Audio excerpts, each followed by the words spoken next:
What is up guys, Greedy Knight here with an advanced Charge Blade guide, this time covering the more realistic combos used for challenge quests. Title Update 2 shook up the motion values and now is a good time to review the optimal combos. Let's get into it. For review, you have the combos from the Charge Blade guide and the SAD guide.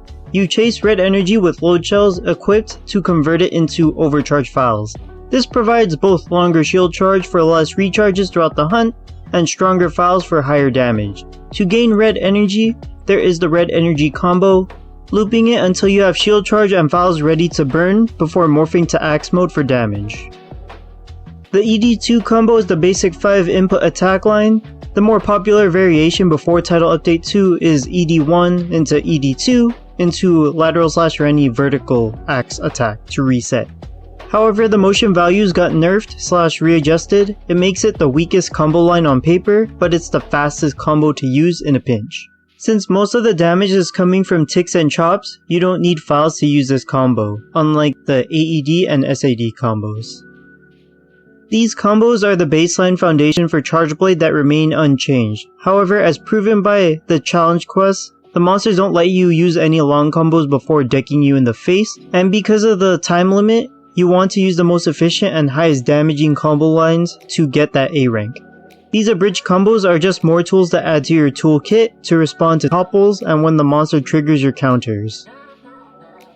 For starters, we have topple combos which are used during topples. They are the abridged versions of your neutral combos, using the highest value moves in the time allotted. You kneecap the monster and now it's flailing for a few seconds. Since the monster can't trigger your guard point shortcuts while it's writhing in pain, you need to use your fastest and strongest combos, which involves your AEDs. You have 3 main ways to get to the AEDs following a topple. From Sheath, you start with a draw attack, then you input an AED. From Axe mode, you just input the AED from neutral. From Sword and Shield mode, you morph to Axe into the AED. While there is an alternative, it's one input shorter than / into shield thrust into the AED, you squeeze out a bit more damage with the morph / plus ticks, and you preserve 2 points of sharpness by skipping on the shield thrust. From the AED you have 3 variations of the combo, the AED into follow-up, AED into SAD, and AED, follow-up, and SAD. They are ordered by combo length, so you rely on the AED string for shorter windows, and the neutral SAD for longer windows. You only use the SAD string when you have a long enough window, like triggering a topple into another topple. It is the longest combo and needs the extra time that a shorter topple doesn't provide.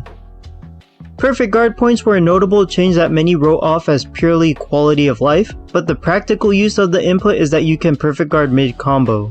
The regular perfect guard requires you to buffer a guard during the middle of a combo, or pause your combo so you can jiggle your shield and perfect guard. Guard points have no such restriction. Anytime after an attack is considered done, you can guard point, no buffering required. This allows you to perfect guard on reaction during your Sword and Shield combos, requiring some degree of prediction with the round / guard point. Due to the increased accessibility to the guard point, it becomes the assumption when talking about guard point combos. Guard point combos are specifically done after perfect guarding or power clashing an attack. You are reacting from a guard, so you share all of the topple options with a slightly faster startup, but the issue is the window length for guard points are a bit stricter. You omit the longer combos unless you get a topple during your counter. That being said, defense options are your default inputs for very short openings. Side hop, evade away, perfect guard, and perfect guard point work under the assumption that you do not have an opening to exploit and you aim to reset your ability to perfect guard, react to a follow-up attack with a perfect guard, or get out of the way of an incoming attack. Because you are inches from the monster's face, you do not want to overextend unless you can recognize an opening to perform your DPS combos.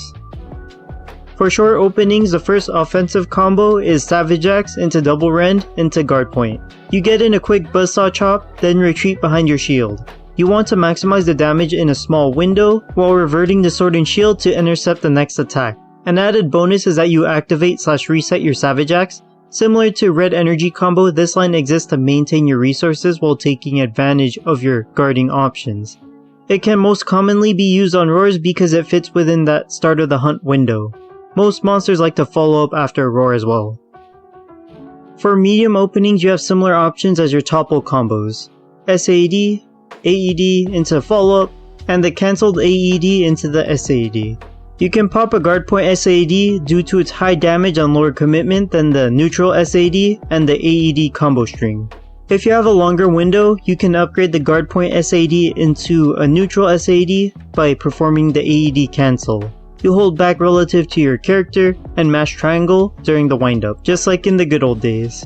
This nets you the higher motion values for the higher commitment. This way your counters have access to your lower damage but quicker guard point SAED or higher damage but longer neutral SAED. The only caveat is you need files and shield charge to access these counter inputs. Now that we've gone over the SAED combos, is there a point to using the AED string? Which one is actually better? The 4-file rule determines when you should pop an SAED or the AED string for more damage, assuming you have the window to do either and you have a certain amount of files. As usual, we are also assuming the 45 cutting hit zone and 20 element hit zone for reasonable thresholds, since these are considered good enough to proc exploit skills. Mathematically, for impact file, you produce more damage using the AED string at all file counts. You lose about 300 damage on the guard point SAED, while the neutral SAED must be used with 5 files to only lose by 100 points of damage. It is objectively better to use your AED string over the SAEDs using impact file if given a choice. Note that this is with artillery factored into the equation. For element file, the guard point SAED similarly loses at all file counts, but the neutral SAED beats the AED string with at least 4 files in your grip, thus the name 4-file rule. In practice, you want 5 files ready to go when you pop a neutral SAED for maximum damage anyways, but 4 is the lowest you can get away with before you take a DPS loss. Now that the math supports your finishers more than the element discharge combo, that was a reason for revisiting this topic after Title Update 2 changes. Like if this video was useful to you, consider subscribing if you want to see more Chargeblade content like this. Comment down below your thoughts on Chargeblade. That's all I got for this one. Greedy Knight, signing out.